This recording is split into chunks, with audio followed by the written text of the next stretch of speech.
Magandang araw sa lahat. Welcome po ulit dito sa ating channel, Ang Biyahe e Komida. Maraming salamat sa lahat ng nag-subscribe. Indeed. Punta tayo sa ating topic. Heart Evangelista clears the air sa reverie nila ni Pia Wurtzbach. Good luck na lang. Ang elepante sa kwarto, sa press conference ni Heart Evangelista, para sa kanyang upcoming 10 episodes, reality series, Ang Heart's World, ang issue nila ni Pia Wurtzbach. Heart addressed it head-on, stating, babae sa babae, never akong nagkaroon ng problema kay Pia. Paalala niya, in fact, isa ako sa mga nag-cheer para sa kanya, na tinutukoy ang tagumpay ni Pia bilang Miss Universe 2015. Sa paglipas ng mga taon, nakuha ni Pia ang titulong Queen Fee sa mga pageant fans, habang si Heart ay nakilala bilang Queen of Creative Collaborations. Ang dalawa, sa katunayan, ay nagkaroon ng maikli, ngunit positibong palitan ng social media noong February 2022 nang a-post ni Pia ang larawan ng kanyang St. Laurent Opium Hill at Dior Canage shoulder bag, gamit ang trending hashtag #HeartMadeMeDoit. Ang caption ni Pia read, nakikiuso lang at mabilis na ipinagdiwang ng mga Instagram followers ang pakikipag-ugnayan. Comments like, Reyna sa Reyna A. Women Empowerment at isang reyna na sumusuporta sa isa pang reyna ang napuno ng thread. Wala na ang post sa Instagram feed ni Pia. Sa pagninilay ni Heart sa sandaling iyon, sinabi niya, at gusto kong isipin na ganoon din sa kanya. Sweet siya kaya ginamit niya ang hashtag #HeartMadeMeDoit.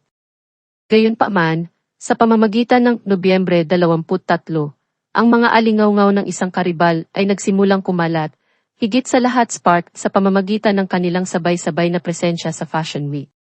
Heart, having mended her relationship with Marian Rivera at that time, made a comment at the Zalora 11 party that caught attention. Real queens support each other. May mga nag-isip na ang sinabing ito ay nakatuon din sa isa pang reyna, si Pia.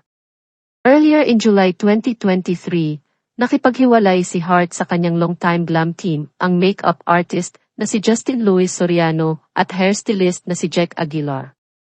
Hindi nagtagal, parehong Justin at Jack ang naging glam team ni Pia, na naging mas nakikita sa mga pangunahing kaganapan sa fashion.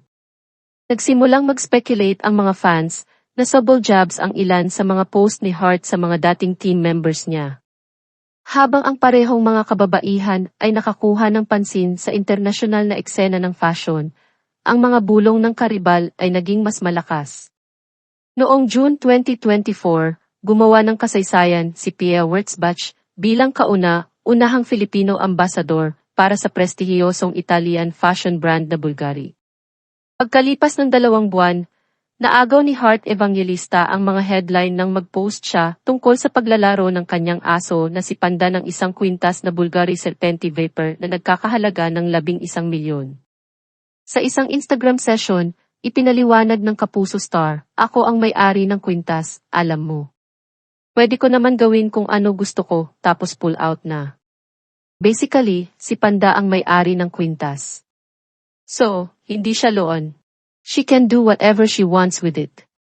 Mabilis na nag-speculate ang mga netizens na subtly throwing shade si Heart kay Pia, at itinuro na ang kwintas ni Panda ay bahagi ng Bulgari Serpenti collection na madalas isuot ni Pia sa mga events.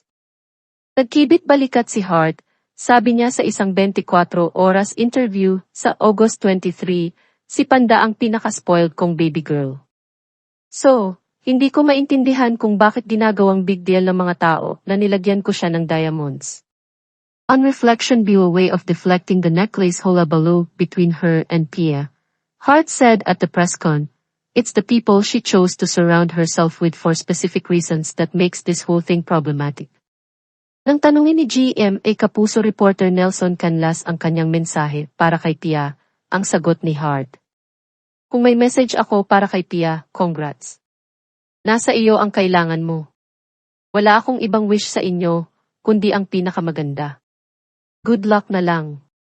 She added with a hint of caution, sana hindi mangyari sa iyo ang nangyari sa akin.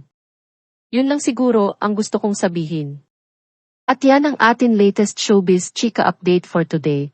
Huwag kalimutan mag-subscribe, Click the notification bell for more showbiz, chika updates. Like and share the video at pakisuportahan po ang atin Facebook page.